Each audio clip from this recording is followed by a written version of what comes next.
ஒரே இடத்தில் வரிசை கட்டி நின்று கொண்டிருந்த 100க்கும் மேற்பட்ட அரசு வாகனங்கள்.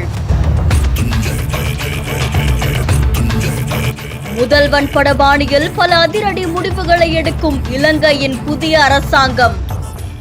பதவி இழந்த அமைச்சர்களின் அரசு வாகனங்களும் அரசு வீடுகளும் ஒப்படைக்கப்பட்டது உலக நாடுகளிடையே பேச பொருளாகிருக்கு.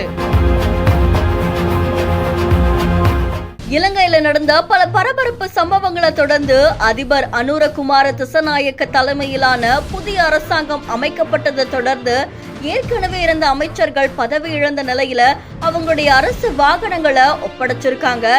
கொழும்போடைய காலி முகத்திடல்ல முன்னாள் அமைச்சர்கள் பயன்படுத்தின அரசு வாகனங்கள் வரிசை கட்டி நிற்கக்கூடிய காட்சிகள் பலரையுமே அதிர்ச்சிக்குள்ளாக்கியிருக்கு.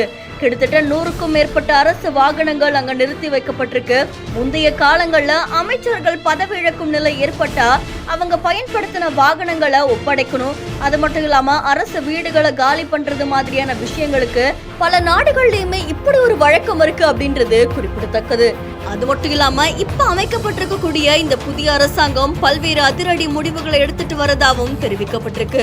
இந்த காட்சிகள் சமூக வலைத்தளங்கள்ல வைரலா பரவிட்டு இருக்கு. இது தொடர்பான உங்களுடைய கருத்துக்களை நம்மளுடைய பிஹானுட்ஸ்ல பதிவு செய்யுங்க. மேலும் செய்திகளுக்கும் ஃபாலோ பண்ணிக்கோங்க.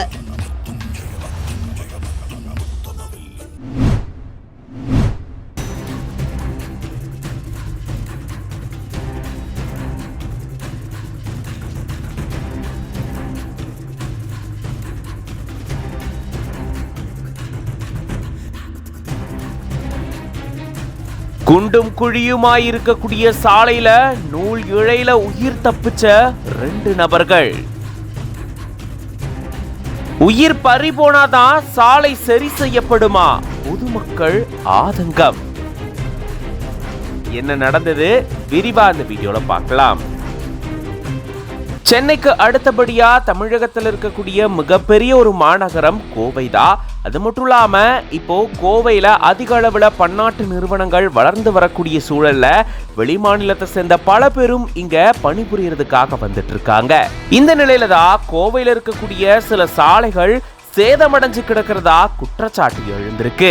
சில ஆண்டுகளுக்கு முன்னாடி உக்கடத்திலிருந்து பொள்ளாச்சி, உடுமலை, பழனி போகக்கூடிய சாலையில மேம்பாலம் அமைக்கப்படக்கூடிய பணிகள் நடந்துட்டு வந்தது. அந்த பணிகள் நிறைவடைஞ்சு சமீபத்துல தான் இந்த பாலமானது பயணிகள் பயன்பாட்டுக்கு திறக்கப்பட்டிருந்தது. பால பணிகள் காரணமா இங்க சாலைகள் சேதமடைஞ்ச நிலையில பாலம் திறக்கப்பட்டும் இந்த சாலைகள் சரி செய்யப்படல அப்படின்னு கூறப்படுது. இந்த நிலையில தான் ஆத்து பாலத்துல இருந்து சுந்தராபுரம் போகக்கூடிய சாலையில குறிச்சிக்குளம் பக்கத்துல இருசக்கர வாகனத்துல 2 பேர் போயிருந்திருக்காங்க. சாலை பழுதடைஞ்சிருந்ததால அப்போ அந்த இருசக்கர வாகனம் சறுக்குனதால அந்த 2 நபர்களும் கீழே விழுந்திருக்காங்க. அப்போ இன்னொரு சரக்கு ஆட்டோ அந்த வழியா வந்த நிலையில நூல் இழையில இவங்க உயிர் தப்பிச்சிருந்திருக்காங்க. இது தொடர்பான சிசிடிவி காட்சியும் வெளியாகி இருக்கு. கொஞ்சம் விட்டிருந்தா இவங்களுடைய உயிர் பறி போயிருக்கக்கூடிய சூழல் ஏற்பட்டிருந்திருக்கும்.